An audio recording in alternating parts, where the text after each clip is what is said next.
Hey, please visit www.patreon.com/oneseedaday for extra content with Kian and Iain.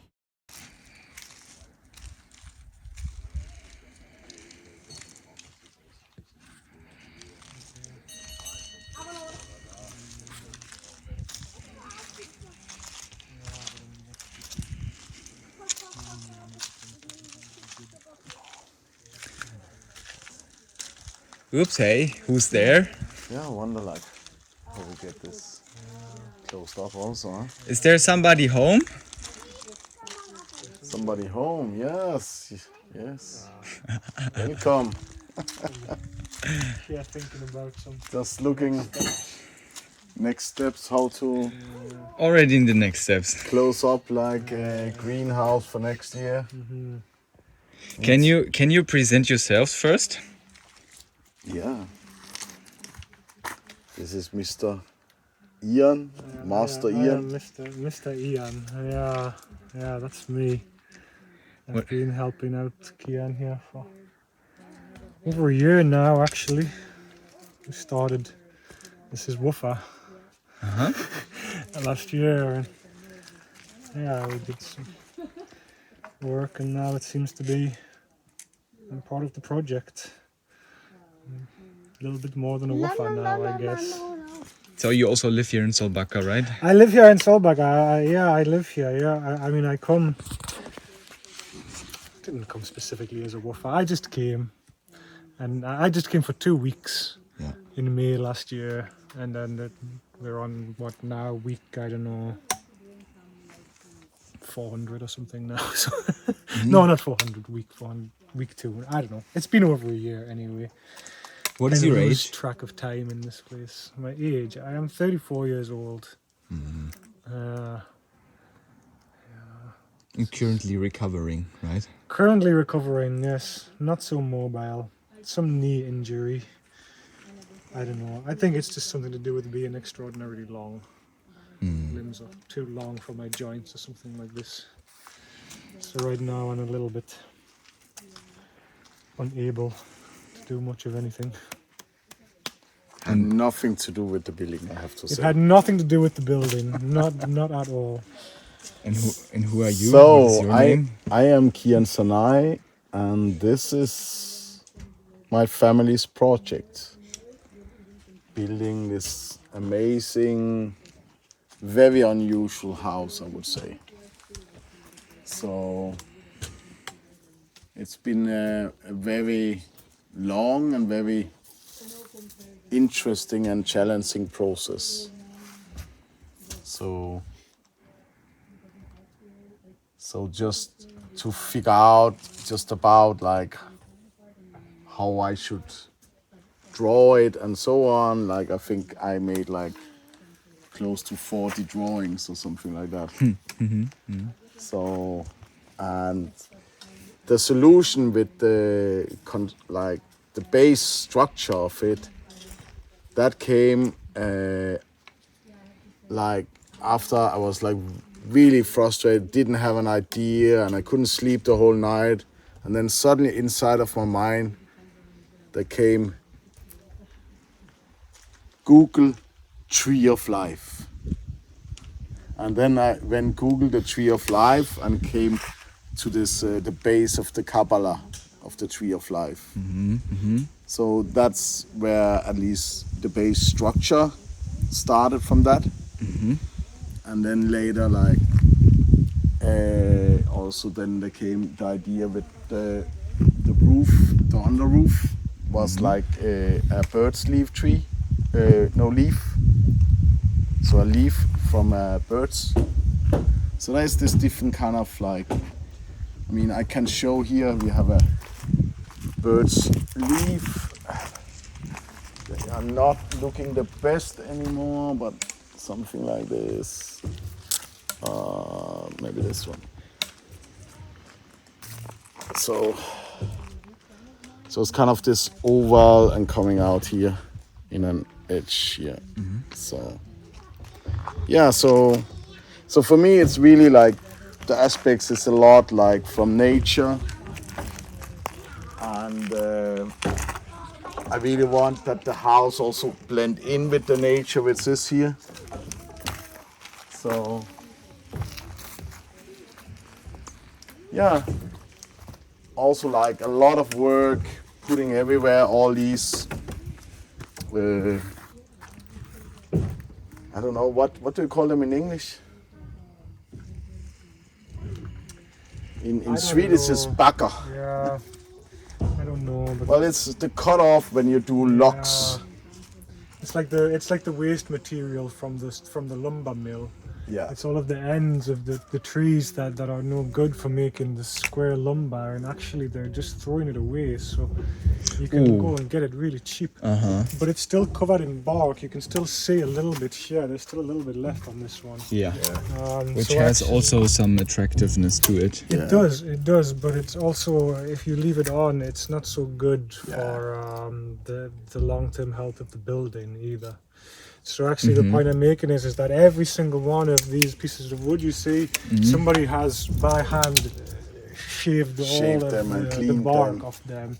In fact, there's an example of two on the ground over there that are How still they haven't actually been done. look. So Yeah. this is how they actually come, every single one. Every single board you see on this house started like that. And it got you. So And who got that fortunate job? the slave master. Same. So yeah, that's the thing with own building house. Then often you get like the top job and the bottom The job. bottom job, yeah. You know, like so. So it's a very dusty work and cleaning them off. And if you look the building, it's full of them. Yeah. So it's been a lot Basic of them. material. It's been a lot. Yeah. So, but it's also there's- quite a meditative job it's- as well, isn't it? I mean, Yeah, and it's really like, it's not difficult. It can be a little bit tough on your body, on your energy, but yeah, it's not really. It's the sort of thing you can just kind of think about. Yeah, and whatever you want when you're doing it as sure. well. Like, And the beauty thing is really like what opens inside of them. You know, under the bark, like what is the shape, what comes out of these different nuts which they have, colors. where the branches was on them. You know, so for me there's this base artistical part in it also. And then also later on to figure out where shall each one of them then be according to what kind of quality it has. It's like a living jigsaw puzzle Yeah. with no right or wrong answers. No, not really. Does it make sense to go to the foundation rock and start from and continue there? Yeah. Yeah, let's do that.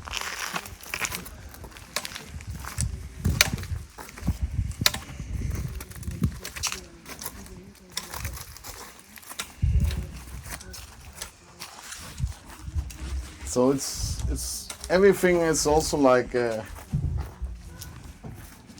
mean, you already begin like some foundation here, you know, like with this one, beautiful. So that became like nearly like a stupa because my builders made a mistake to make it too short.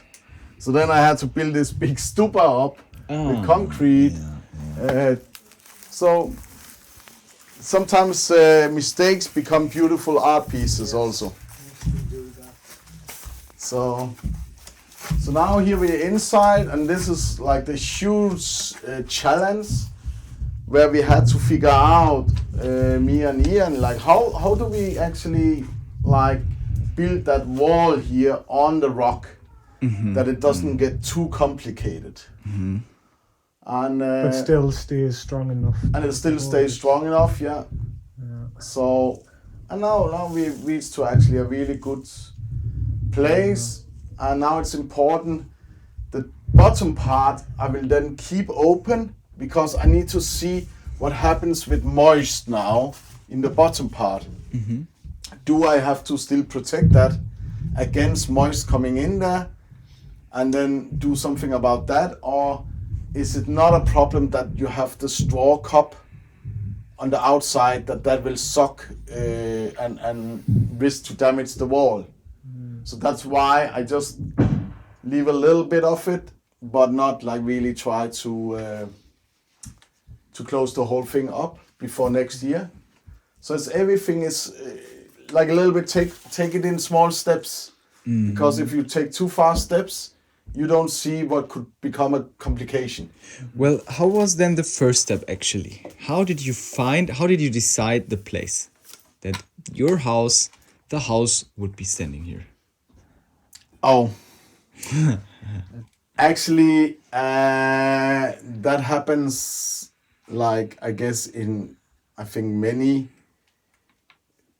men's or families. It's like you want like the wife to be happy. So we tend to want to compromise that. So it was basically on our wedding, my family got like a yurt, and my wife was really intent on there where I wanted to build my house first, that's the place where the yurt should stand. And then I couldn't build a house there. And then I knew my second choice would be here where this rock is. And the very fascinating about this, even you see this huge rock, you only had about this much of the rock which you could see. Everything else was under earth. So that rock which you see behind, you had no clue how that would appear and come out. So I mean, it could have been like it goes much more flat out, and I would have never been able to build a house here. So in that sense, it was very, very fascinating, you know, like, but I just had this very strong instinctive and seeing also how the nature under the rock was, and there I just sensed like that nothing really wanted to grow there, and I communicated with the nature, and it kind of said, it's okay, here you can build. And then I decided, okay, I'm gonna build here, and everybody was telling me I'm not with my right senses to do that, but I've been like through that my whole life, that I never took the most, my father and his father, they were both builders, and said like I had no clue how to make the right choices with that kind of things. So I guess I had to go that path of doing something which for builders would not make sense, but prove it for myself that it can make sense. Yeah, and I've had quite a journey on that, because I only stepped into this project when the structure of the house in the upstairs was built. I started building this stone foundations for these walls and this, and almost from the beginning of being part of it, I was encountering things that I just, no, that's just impossible. You can't do that.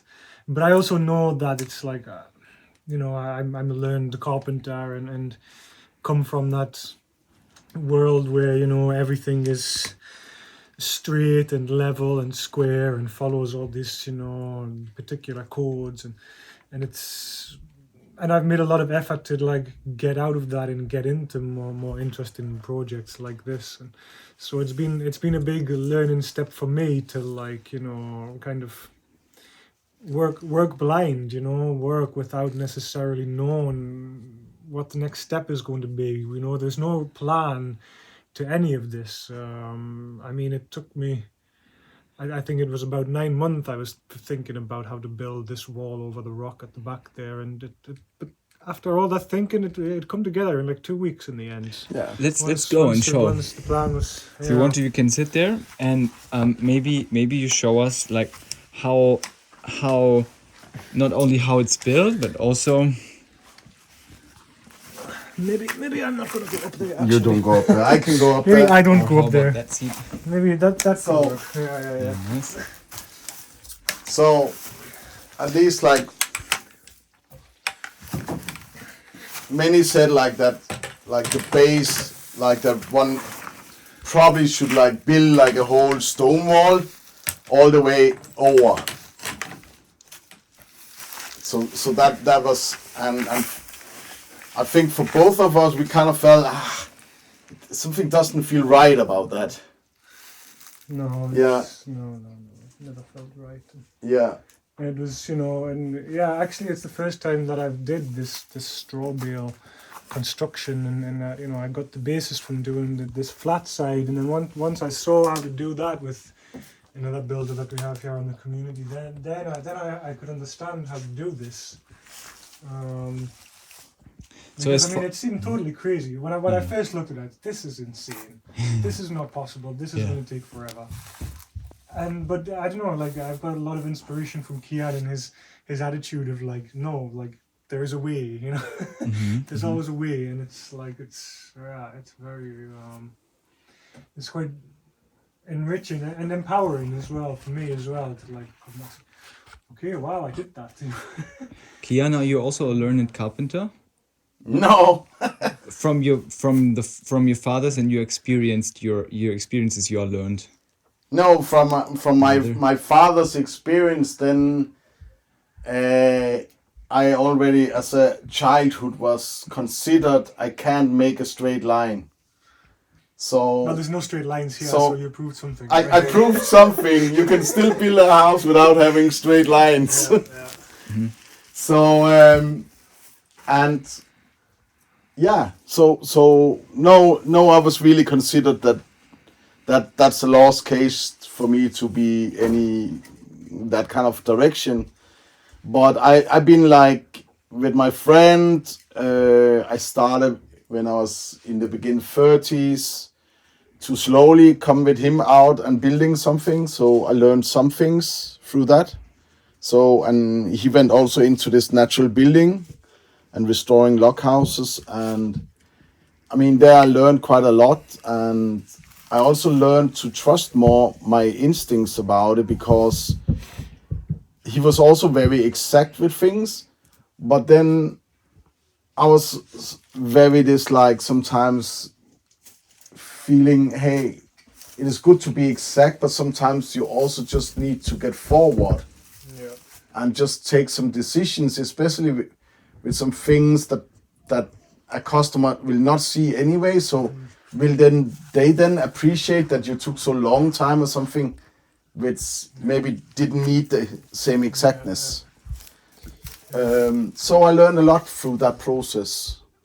And that's where it can also be an asset to not be a learned carpenter, because being a learned carpenter, it's so drilled into me from a young age that everything must be square and level. And anything not square and level is not right.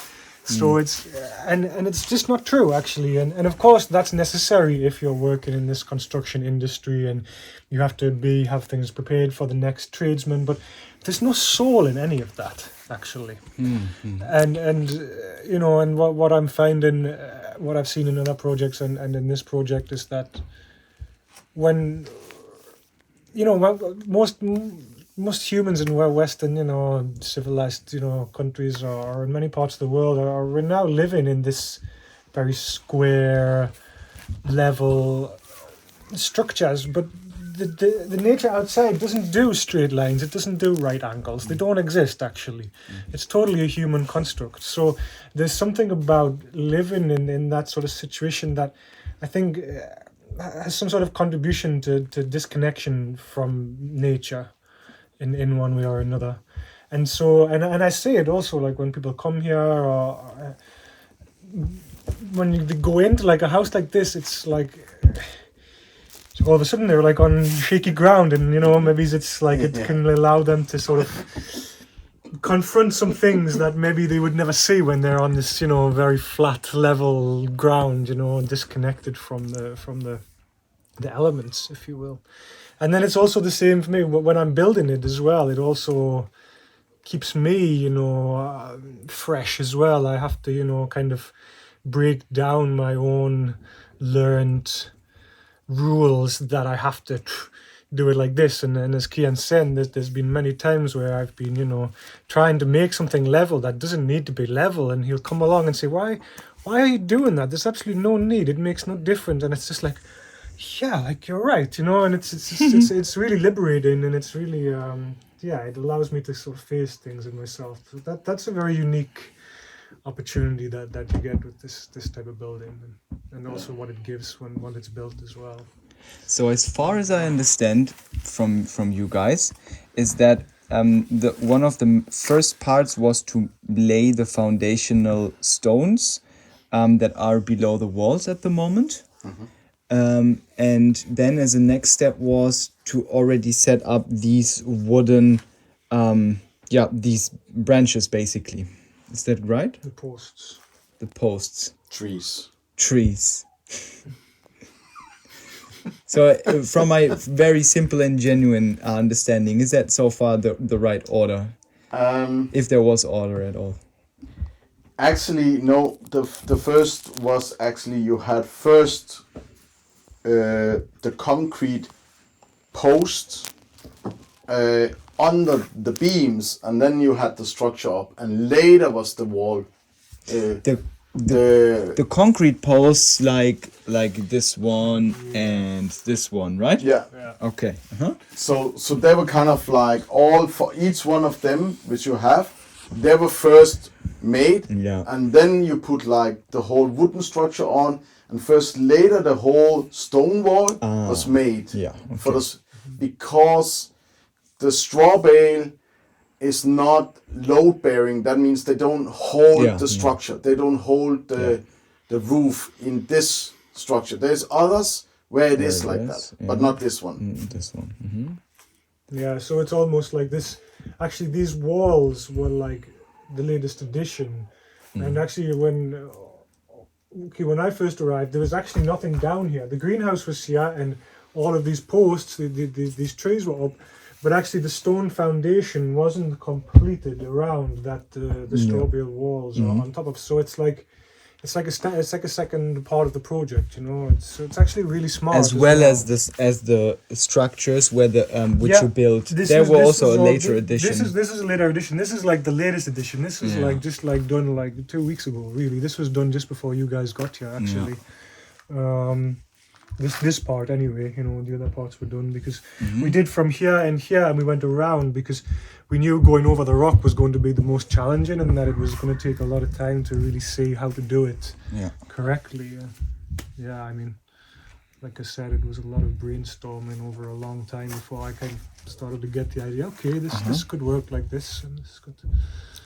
So in another special video, you guys can find out how actually to get the clay from the first origin in the water to be on that walls. Kian, do you maybe shortly want to share with us what we did in the last 2 to 3 days?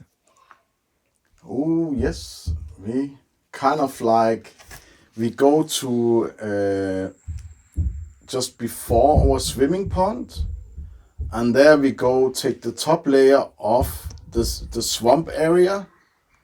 So then you first dig all that away. Then you come into the pure clay, which is really heavy to dig up. It's something very bluish clay. It's very fantastic. And then you have to kind of create that in small pieces.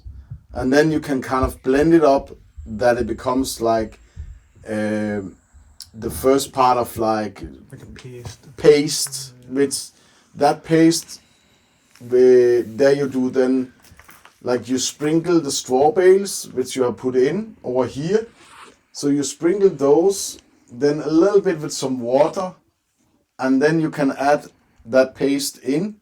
So you massage it in like this, and then when you're done that, then you let that dry, and then you make the second part, which is clay combined with sand and straw, and that you then mix together, and then you get these very fascinating. So you kind of make a ball, and when you from a distance let that ball fall down, then it goes to the half size. If it goes totally flat, then it's not good. If it doesn't go at all in, then it's also not good. And it means when you lift it up again, that it takes the whole thing with also. So you need to get that right mass, and that is then the second which you then put. Again, you need to water that clay which you have on, and then you can add that cup in to that clay and straw bales. So that's the second layer, and then sometimes you have a third layer of that cup, and then you get some clay sand layer you add. Yeah, so as I talked, then it was like, yeah, you gotta like create that mass, which is like where you make a ball, and when you from a distance let it go, then it goes to half size, and when you lift it up, then it needs to come with.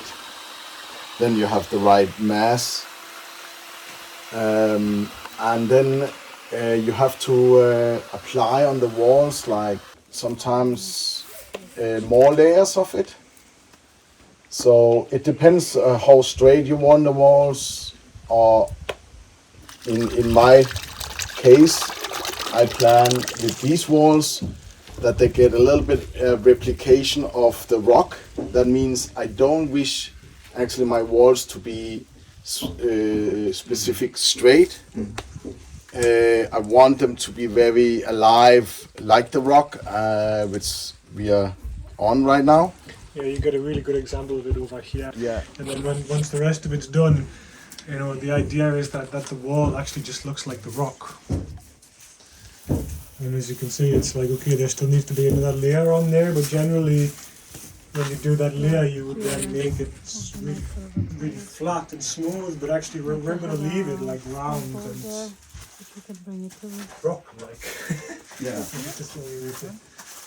And another thing which you will see is like on that, then you will see I made this small nests inside, and inside of those there's already placed some mountain crystals from Switzerland. So the idea is to have some light and candles here, which then light into these crystals. And it's also like really to give that kind of quality into to the place, and at the same time we will create different kind of sculptures into the walls also. So for me, like the whole idea about this space is much more cave-like and more like a alchemic space. What is alchemic? Alchemic is like a transformative space. It's like alchemy is like alchemy. Okay. If you imagine Merlin, like his little hideaway place where he would do different tinctures and potions and beautiful, that kind of thing. So it's a little bit that quality of like a very cave-like sacred space. So yeah, and that alchemical process is what I was touching on before about, you know, where everything's not straight and not level and so round and so obscure that it encourages this kind of inner alchemy, you know, this inner transformation. And I mean, I saw that on a personal level where I actually lived here over the winter by myself when Kian and the family all went away, and it's like every guest that I had that come, you know, they every single one of them went through some kind of profound journey by being in this house, you know. It was really quite incredible to see, you know, to see that okay, and then and I spoke more with Kian and Atina, and they're like, yeah, like that's the intention, you know, that's how it's supposed to be. So it's working, you know. It's definitely like nearly all guests we have had, like they really go through some deep processes and really come into a more authentic place with themselves. So and of course, the more you try to avoid that, the more you will be challenged. So that's what it does. So the other magic in that is that in the next step, which you shared in the past, we will have this magic stairways and come from the cave to the heavenly paradise, so to say. And where we also will arrive later after finishing our round around the house and Exactly. There will be like right here where Ian stands. Yeah. Here there will be some staircase up to the upper level, and the upper level is really this. Which I said that is more based on triggering your logic mind to come over to the creative mind. So that's the basis of that space, and it also have this what is it called, like a 5, and it's a Oh, the pentagram, yeah. pentagram shape. It's not a pentagram, but it's have that. It has the five. The five walls space. So yeah, and then it has this amazing terrace in front of it. Let's we'll see. continue the round. Yes. To get there.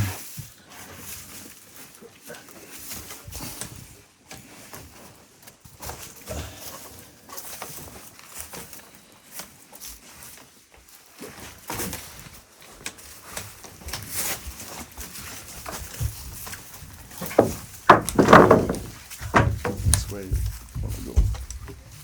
No, it starts to collect water.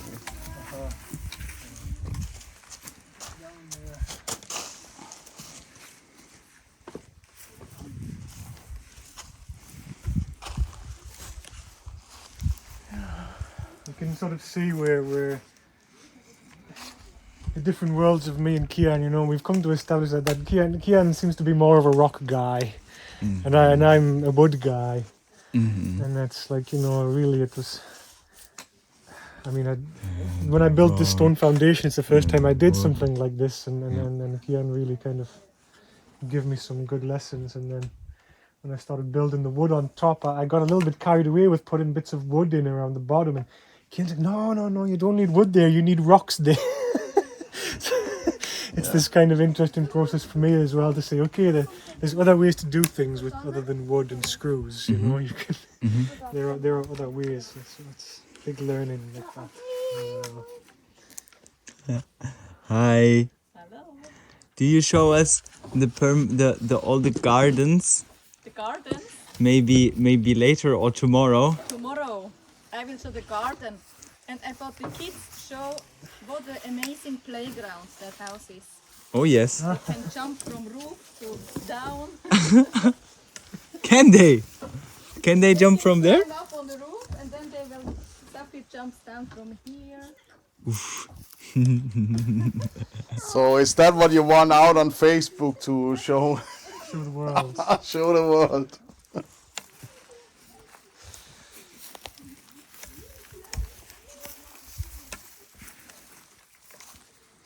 From this side there really comes out now this little bit earthship like feeling, or also the birch leaf that you showed. That we would need to see upside from the Google Maps maybe. They already spied on the ground. Some more art piece for you. Is there mold on it? Exactly. Woohoo!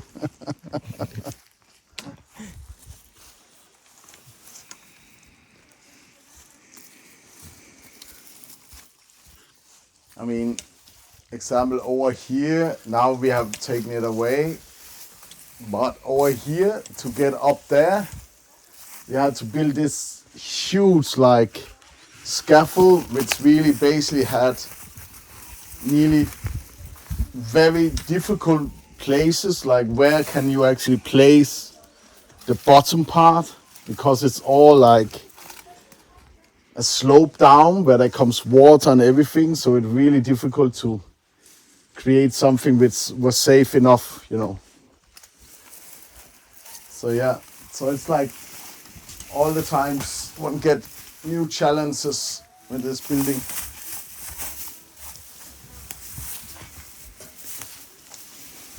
Yes, I think especially that branch really fascinates me how it stands there.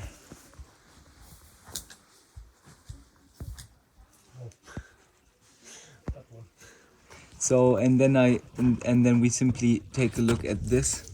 There the water comes down from the kitchen.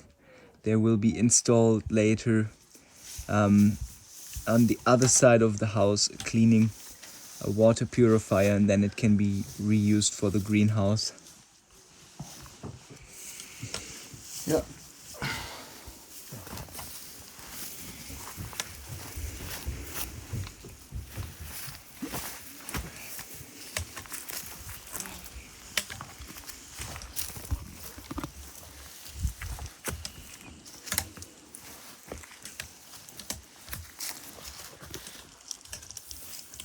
Yeah, I tried to bang a bit on that one also, like it's not the most solid one, you know. So I really would like to figure out like what it actually, you know, holding. How much it's actually holding or how necessary.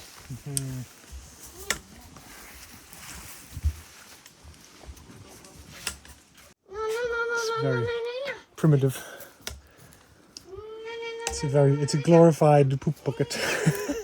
This is what it is, but that's also part of the living out here is this living close to nature, and actually composting your own poop is, as we saw in another part of the village, actually there's been a great success with the human manure. Mm-hmm. The golden brown, the brown gold. Okay. Yeah. So that's also like something that's also very enriching about this project is that, and something that I found a little bit. I was almost tempted to make a very basic toilet in the veranda in the winter. So some point, you know, yeah. minus 30 and snow blowing sideways, and you know, you really need to go to the toilet, and it's like you don't want to, you know, It's so nice. it is nice. It is nice. But then I just learned that actually, well, it actually become just pointless to even put pants on, because I'd go out, I put pants on and, you know, wrap up, and then I have to go take them off and pull them down. I realized it was easier to just go with no pants and just You go just to the go toilet. out naked, you know, in the snow, enjoy it, and then Uh-huh. that's great. So meanwhile, the perspectives, the opinions vary on this topic.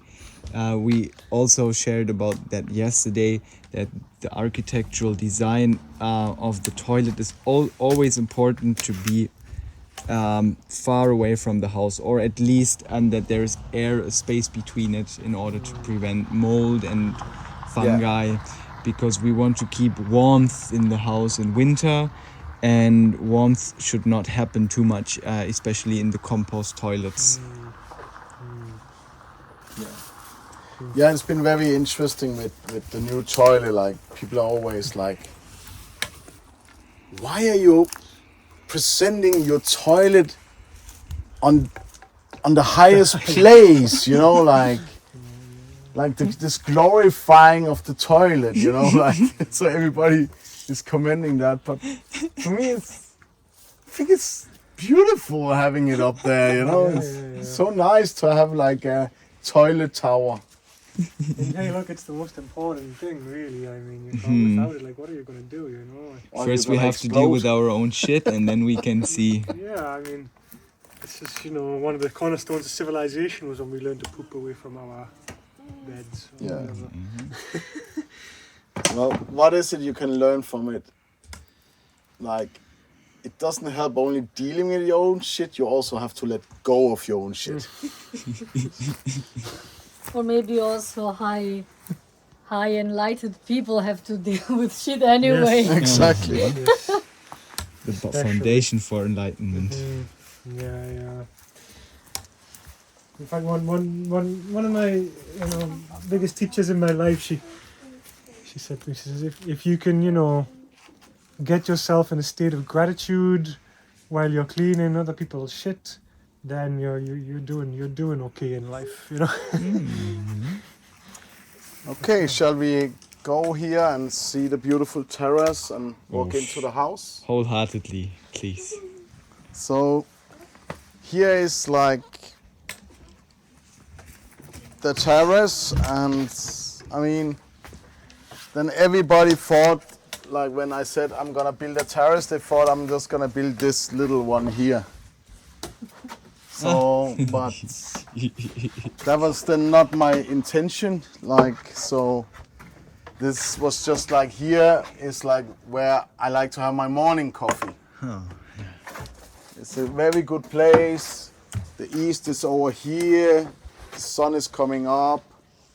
And then when you walk around, you have the sun deck here coming.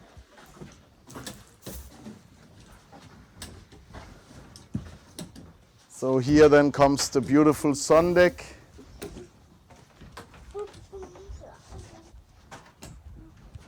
And I'm just like preparing for the autumn coming, so I have started putting some lamps to stay here also. And then this beautiful like sun deck here where one can have workshops, one can dance, one can meditate, one can do yoga, massage, one can even make like an igloo in the winter. So yeah, it's also been a really long process trying to figure out this the fence which is here. So that also took very long time, like for me to think about, like at least like minimum a year.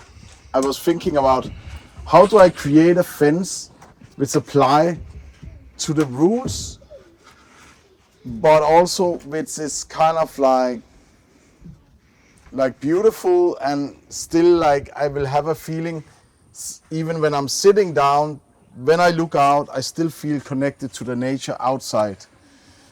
And that's beautiful when you sit here and you kind of move slowly and you move a little bit faster with you, then you really get this feeling that the spaces in between doesn't exist. So there where the nature is taken away, it kind of it's like it doesn't exist, you know. It's like you see the whole nature outside of it. And that was a very positive surprise for me. Yeah.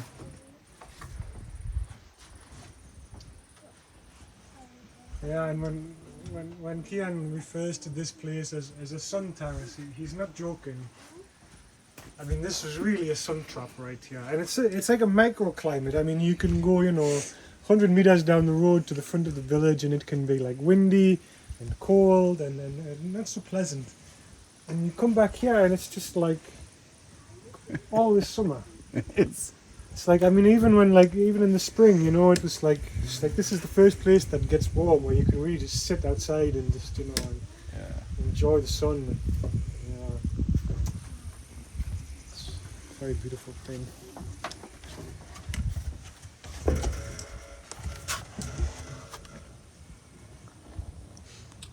What also is really nice, like from here, we really can see like the different wild animals coming down to our pond. So now I slowly have to consider cutting some of the trees away. But else it's so beautiful like this, to be so connected with the wildlife here. And you can just come here if it's evening or morning or whenever, and you just like really can, wow, enjoy it all. So in the start, it was not even meant that I'm gonna build a terrace here. It was meant that I'm doing like a living roof downstairs. And then I just reached to that kind of consensus with myself. Well, if it can take a living roof, then it can also take like a terrace. Mm-hmm.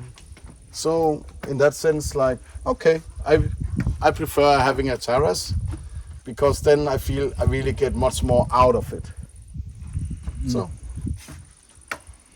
And it also adds to the three-dimensional shape of the whole building, not like flat and straight walls, but there's kind of, it grows, it kind of also follows the inclination of the mountain. It does, yeah.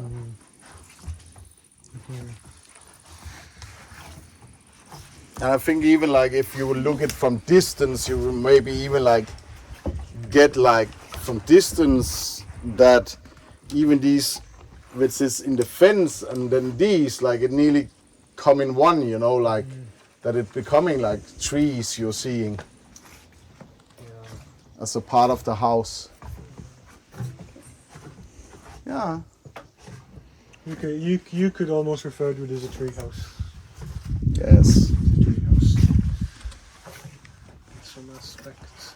And then it's lovely. Then we have like yurts and cottages and other guest spaces where people can come and stay here.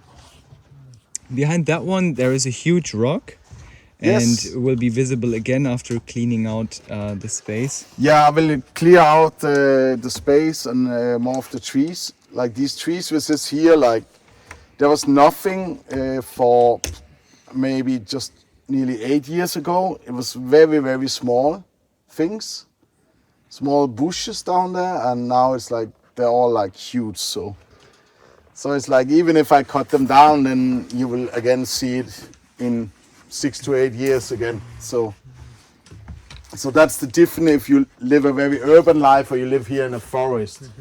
I mean, here you simply you need to accept you have to take trees away. It's just a part of the life if you want like not just to live in a deep forest where there's trees all around you and then you get no light. Yeah, then they fall on your house. And they fall on your house. And then you get moisture and all. Yeah.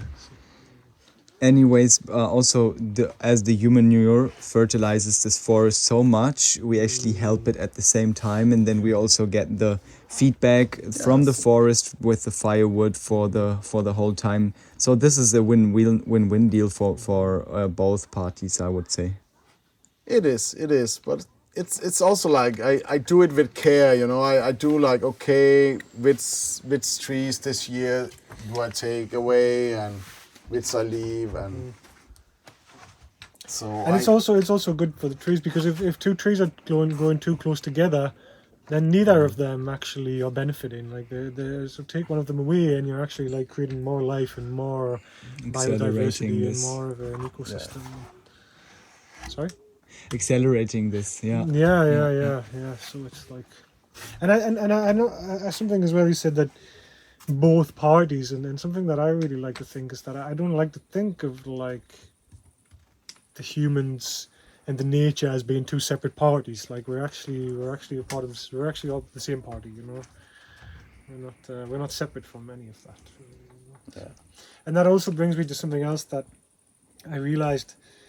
Like when we're looking at all these different pieces of wood, for instance, on the fence here, and it really reminds me that when doing this type of construction, and I noticed it a lot downstairs, like when we were doing the foundation with the stones, for instance, that you really have to like almost accept that each of these pieces have their own consciousness, and they all kind of know where they want to be. And so it's not just about, oh, where do I want to put this piece? It's like, where does this piece fit? And it quite often just goes like, if you can just kind of surrender to that and just let it flow, then it becomes obvious. Yeah. And sometimes it takes a little bit longer to do that. You can't necessarily just build and see. Sometimes you really have to step back and say, okay, what actually fits in there, and then you find the right piece. What fits in that place. It's another level of kind of letting the building have its own Soul. Yeah, its own soul and its own, destiny in a way. Yeah. But it just keeps happening. So, yeah. Thank you for inviting me to be part of your movie. It's a nice thing for me to also reflect on. It's a sense of accomplishment as well. It's nice to see other people come and like really show an interest and want to show it to the world. Kiitos. Yes. Bitte. Do you show us what the sons are doing inside? Yes.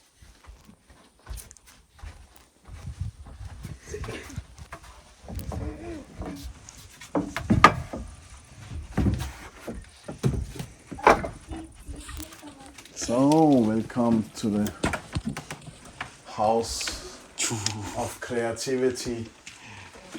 New universe is opening. So,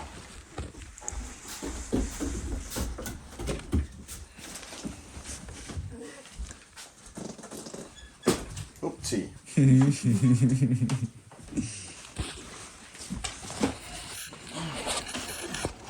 Elda, what are you doing? I'm upstairs.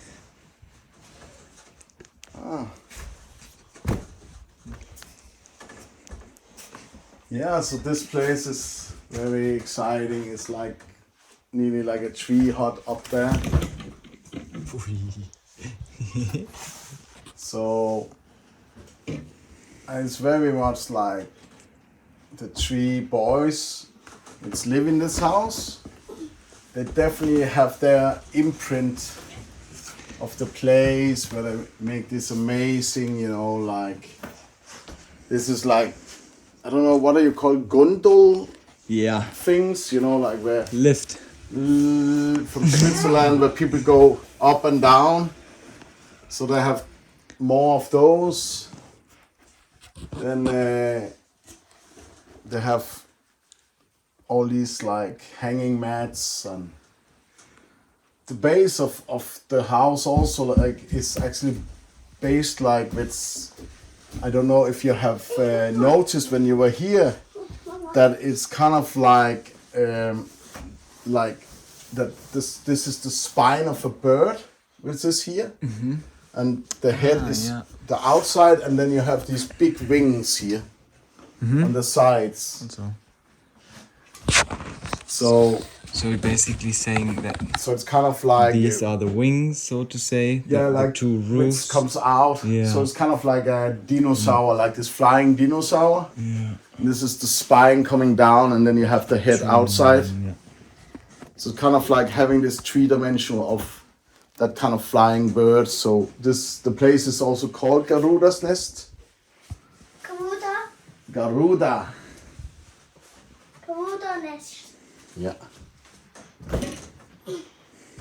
Elda, do you invite us to see your space, or is that only for the VIPs?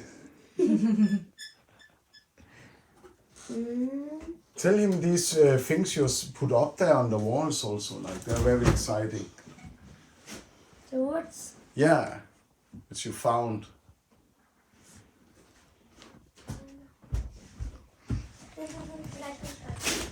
Ja, ja.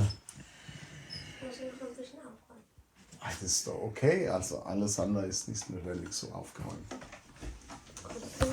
Oh, wow, you're so big when one see you from that. Huge. Huge. Yeah. Yeah, so explain about And those. now those. Yeah. What those? I just found. Or this one I found. This one I cut it. Yeah, but that's the thing. Yeah. Where did you find them? In the forest. Were these bird nests? Huh? Or do you mean you found the branches? The branches. Yeah. Cool.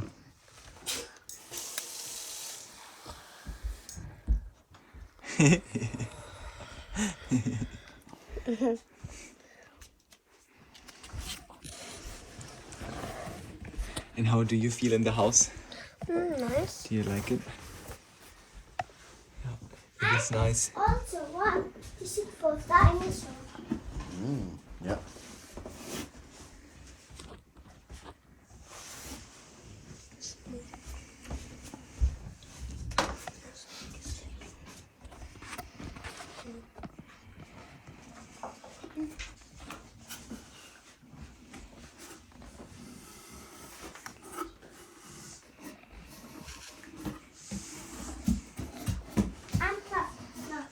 Ja.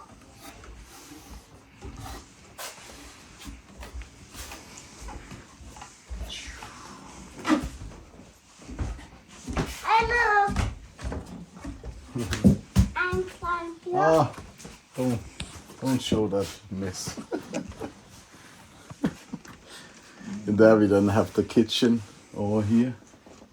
It's still a little bit chaotic. Sometimes it's 5 people in this little space. Oh, a like, monkey! it is difficult to have space for everything. Yeah, this is in the first part of this place. The idea was not at all to have this space, like this veranda here. This I first had to suddenly come up with afterwards. So the first idea was like that it's just gonna be a summer house, that we're not gonna have necessarily running water inside, maybe some electricity, but and then suddenly it came this like, no, we're gonna also live here the whole year maybe, and in that way as a possibility. And then then we needed like also, you know, warm water and this kind of, and that meant suddenly, oh, then I have to build like this veranda on. So that was pretty challenging, because first I just thought like I'm just gonna do a little terrace outside of the house. So basically this wall and this door, that was the outdoor. So that was the outside door for the whole house. So but then okay, then suddenly I had to build this extra thing on. So there were some challenges with that, because of the ground is under and so on. But in the end, I kind of slowly figured it out, and then we then got like a new also outer door, and we got shower in, a boiler. So yeah, now slowly like this space is not totally finished. It's still all these walls here are supposed to still be clay walls. So that means like you add on this wood, you add wheat mats, which you put in, and then you put clay on those wheat mats. So yeah, okay. Yes. Was ist das?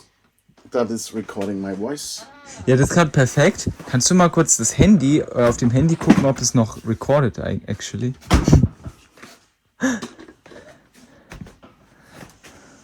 Yeah, nice. Still recording.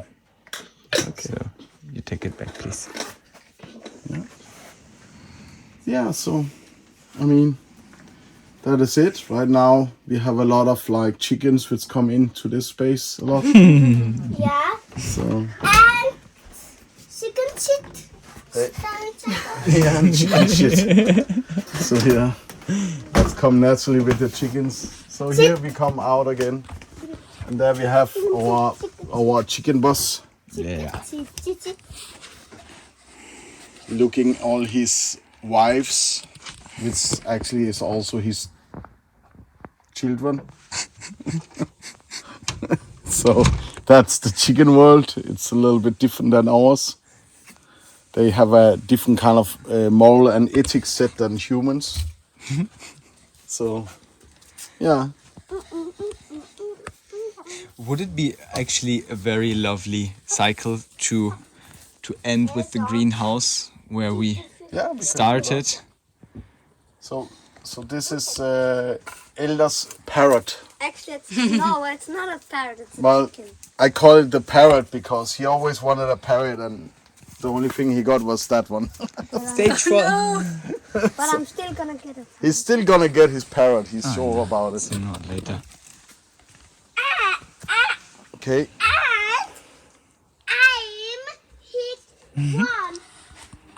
one hamster, one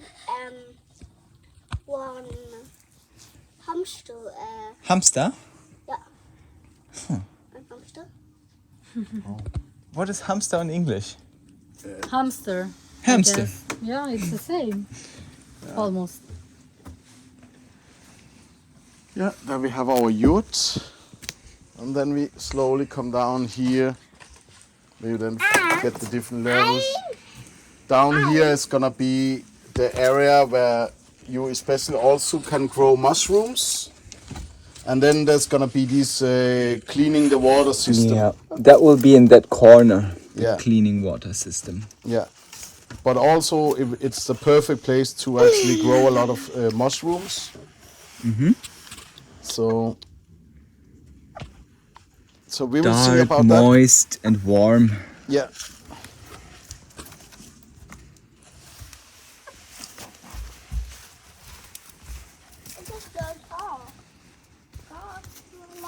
one. It's a good thing. Yeah, the good. Sloth, the good.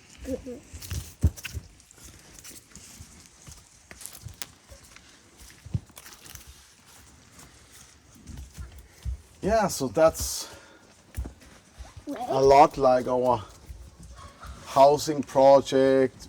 We're slowly getting more and more guest houses here, and the plan is really that the base plan of it is really that it's some kind of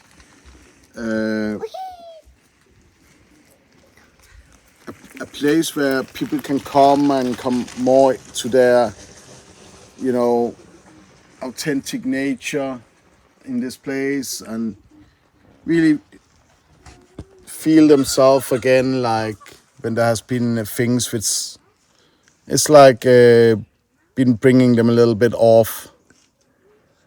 So yeah, and I'm really looking forward like to kind of see how the place will develop and kind of combine also that one have spiritual practices here combined with really doing the caretaking work of the land here. So really this combination of like massage, energy work, sounding, vision quests, all kind of like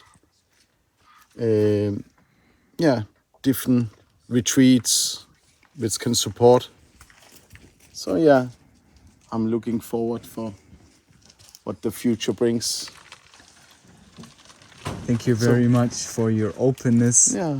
your trust, and your confidence in yourself, in the house, in the forest, in all the people who are here, all the animals. Yeah. Well, for me, it's an honor just to go with the flow of the place. I never had an idea of this. Like I never had a plan. Oh, this I create like a home for our family.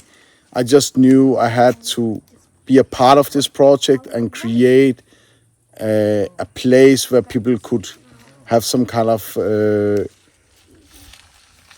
a place to come and feel safe and kind of feel support. So that was my base wish, you know. Hey, look at this. Bye bye. Bye bye. Bye. Thanks for coming by.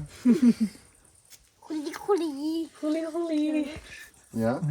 Hey, please visit www.patreon.com/oneseedaday for extra content with Kian and Iain.